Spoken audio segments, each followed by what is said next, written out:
A chevalier de la plume bakitaki na district ya Lukunga na commune ya Gombe na salle ya conférence ya Senko bipai wapi izalaki opesimbwa mokuwa mbwa aboyi kolia pambate bilenge ya génération conscient de Maindombe Jekoma na mokuse oyo ikamamaka na coordonnateur général na yango Darius bayebaki na kosangisa ba politicien pe ba notable ya province ya Maindombe na concertation provinciale de Maindombe oyo izalaki na thème na yango la problématique de cohésion, l'unité et la paix entre les Maindombiens pour le développement impératif de Maindombe. Yangonde Izalaki, Mama ya likambo, Oyo bayebaki na kovanda tout autour d'une table pour na koyeba na kosolola. Pambate, bazali toujours ko éviter, ba makambo Oyo to utaki komona na mikoleleki, o kuna na yumbi bazali koboma, o na kwa mutu kuna, batu bazali kobomana, yangonde bavanda ki po na koyeba, retrouver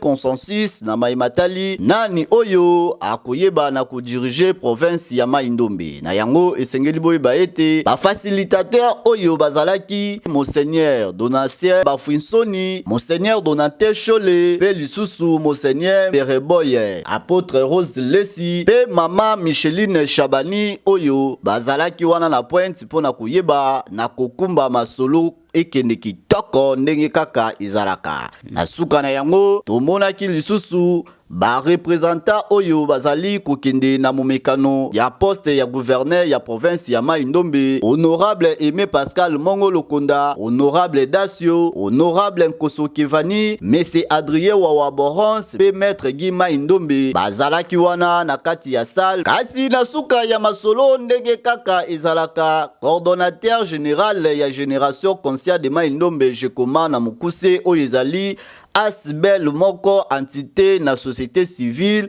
ndeko Darius ayebaki pe kobeta mbunda na mai oyo esangisaki bango na mokolo ya lelo boyoka lolenge amolobelaki. Avant toute chose, je vous remercie. L'organisation d'aujourd'hui, c'est la concertation provinciale maindombienne qui avait comme thème la problématique de la cohésion, l'unité et la paix entre les Maindombiens pour le développement impératif du Maindombe.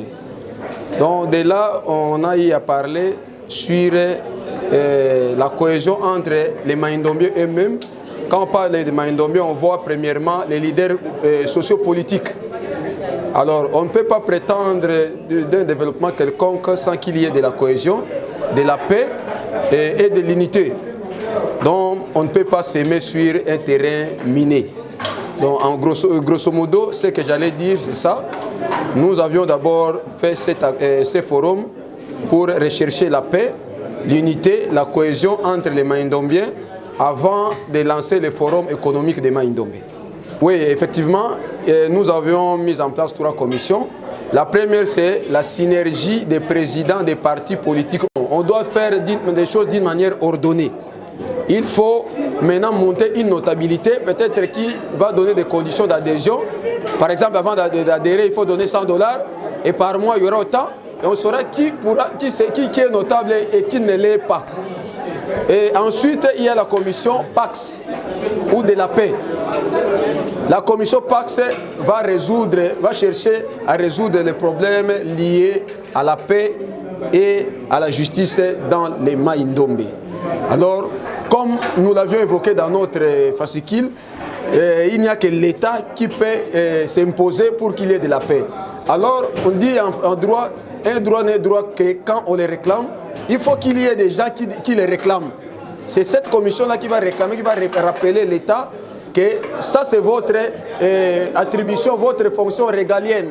Alors, vous ne pouvez pas vous en penser de ça. Il faut à tout moment chercher à ce qu'il y ait de la paix parce que la vie humaine est sacrée comme le dit la Constitution.